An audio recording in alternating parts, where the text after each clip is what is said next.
Hello, and welcome to this week's Ethical Dilemma in Science, where we're going to take a look at sin taxes and ask the question, can you legislate and tax people into a desired behavior?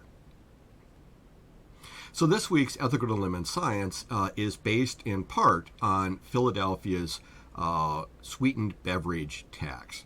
And so this is a 1.5 cent per ounce tax that was put into place in 2017 that covers both sugar-sweetened beverages as well as artificially sweetened beverages. And the funds generated by this tax have been used for a variety of functions, including supporting pre-K education. It's been used for community schools, as well as improvements for city parks. Now, at about the same time, this article about mayoral candidates saying that they're likely to keep the beverage tax, although they may change it slightly, there was an article in The Guardian that came out indicating that the soda industry is fighting to try to prevent these taxes from going into place in other cities around the country. Now, when we look at the beverage tax, basically what we're looking at is an example of an excise tax, which is imposed on specific goods or services. Now, this type of tax has been used historically for a variety of purposes within the United States. It was first proposed by Secretary of the Treasury Alexander Hamilton as a tax on alcohol that ultimately triggered the Whiskey Rebellion of 1791 to 1794. Today, these excise taxes, these sin taxes, are placed on things like alcohol, cigarettes, marijuana. They are basically used in an effort to try to reduce or eliminate kind of an adverse or harmful behavior, and ideally to use that tax revenue generated from this to support programs to address the harms associated with their use. Examples of this have been, again, available around the world. The best example is Denmark has been taxing candy for about 90 years. Now, in this diagram from howmuch.net, which was in a Huffington Post article from 2017, looking at different examples of sin taxes and the amount of revenue generated for a variety of states, we can see that Philadelphia is disproportionately large in relationship to the other states, indicating that they are receiving a large amount of revenue associated with these sin taxes. Pennsylvania actually collected the most in the sin taxes of the states in this infographic from 2016. In those taxes, they included over $1 billion from tobacco revenues, about $770 million from racinos, which is a combination racetrack casino, as well as about $575 million in casino revenues. So the question becomes, why were sin taxes, why were these excise taxes placed on something like soft drinks?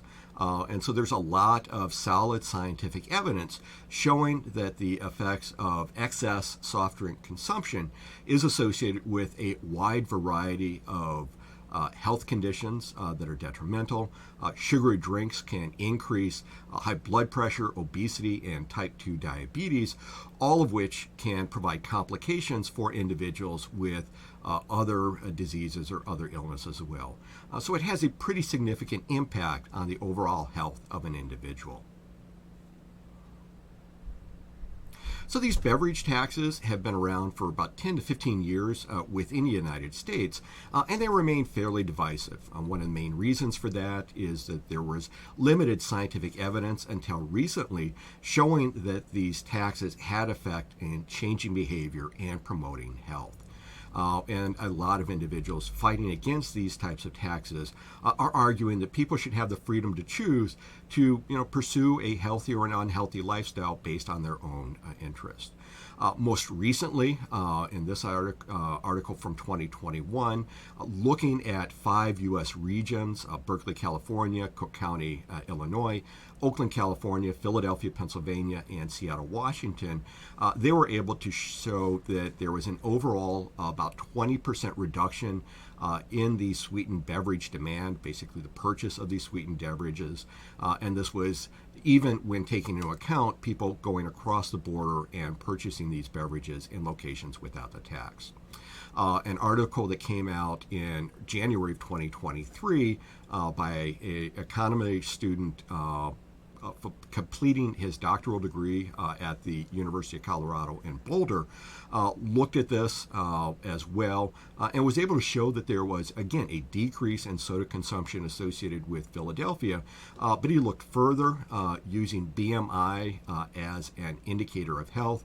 And there are problems with BMI, but it is at least a factor in potential health concerns, with an elevated BMI also contributing to many adverse effects associated with other diseases.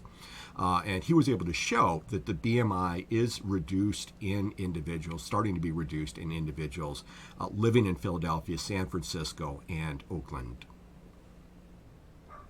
Now, one of the main arguments against these excise taxes in the form of sin taxes, potentially taxing individuals' behavior, is the tax is potentially regressive, impacting those that are least able to pay it.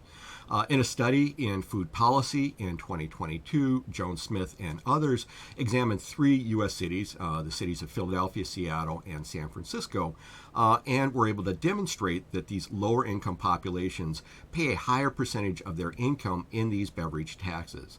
But what they were able to show is that even though there is a greater economic burden for people with these lower incomes, there is a net transfer of funds to programming that supports these lower income populations. And so they are getting benefits associated with these taxes. In a study in 2021 by Conlon and others from the National Bureau of Economic Research, looking at sin taxes, what they were able to show is that there is a disproportional burden of these taxes. And so it's estimated that about 10% of the households within the United States pay upwards to 80% of the taxes on alcohol and cigarettes. Again, indicating that there are certain populations within the community that are more likely to be affected by these taxes. And so there needs to be a concerted effort to provide these individuals with a benefit associated with this, as opposed to just punitive taxing of their use of these products. Now, these beverage taxes aren't the only example of an excise or a sin tax. Good examples include tobacco and alcohol. A study in 2015 in addictive behavior shows that the change in the federal cigarette tax from 39 cents to $1 that occurred in 2009 resulted in a substantial reduction in smoking among young people and young adults, but it did affect different populations at varying levels. In a 2010 study published in the American Journal of Preventive Medicine, they showed that alcohol taxes are more complicated because there are multiple forms of alcohol, beer, wine, distilled spirits. And so raising taxes on these different forms of alcohol is effective at reducing alcohol-related harms in underage populations, which they looked at in this study. But it doesn't necessarily affect those with a higher income and more disposable income. So it doesn't change their behavior as much as it does those individuals with limited access to resources. Now, even though there is good evidence that these excise taxes or sin taxes are affecting at changing behavior for tobacco, alcohol, and sugary beverages, it is not a one-size-fits-all solution for all types of things, all types of behaviors that could potentially harm the individual or harm the community. There are many harmful effects associated with excessive gambling losses, and there is the idea of providing, again, an excise tax on gambling. But a study published in 2022 in the medical journal Lancet raises a concern because the harms associated with gambling are usually associated with excess gambling losses. And putting a tax on the gambling operation could potentially increase gambler losses because the gambling operators are going to have to pay the taxes, and in order to do so, they are generally going to be doing things that are more likely to cause individuals to experience more losses. So in that case, a excise tax on gambling is actually going to exacerbate or increase the harms associated with gambling.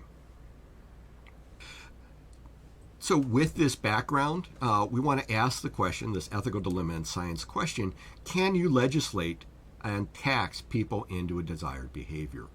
And so the question, should sin taxes be used to cover expenses associated with the undesired behavior or to subsidize the desired behavior rather than adding to overall tax revenues?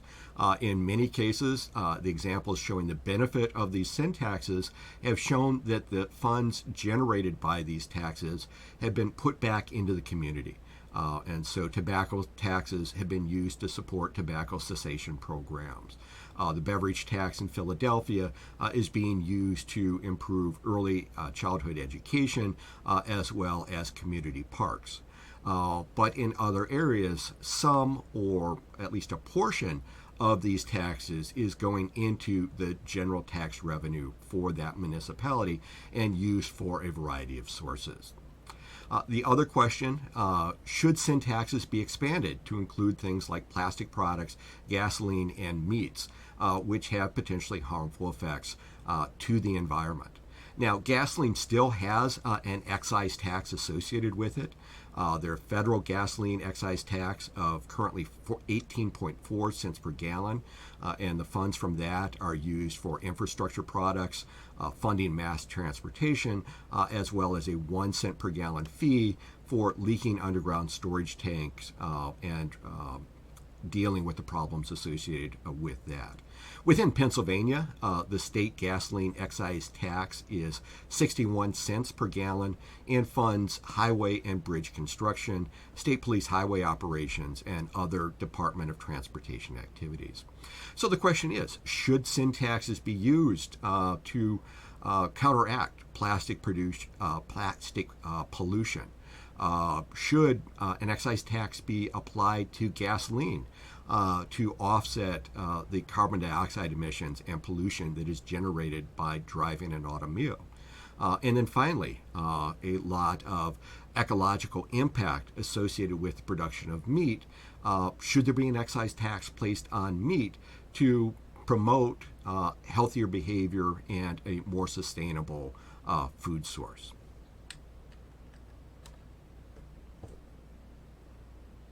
Okay, as always, please see the description below for additional information as well as references for this talk. Thank you and have a great week.